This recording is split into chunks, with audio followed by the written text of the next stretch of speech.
Ребята, что вы знаете о рыбных местах? Я о них знаю все. Смотрите, просто рыба плёхается, плёх повсюду. Но суть в чем? Мужики там рыбачат, куда-то убежали. Смотрите, какая находочка. Что здесь водится, какие мутанты.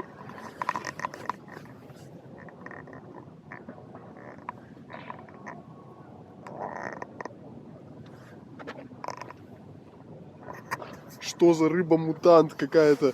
Я такое, конечно, видел в Китае, но здесь с таких первый раз вижу. Кто знает, что это за рыба, напишите в комментариях. Очень страшно, на это смотреть аж неприятно. Прям передергивает. Вон мужики, догнал их. Ходит, короче, это... У него спиннинг длинный. Он пытается подсечь ее. Там не блесна, а крюки вот такие. Он подсекает ее, что-то не может подсечь. Но рыбы очень много. Она прям плескается. Не знаю, на камере видно, нет.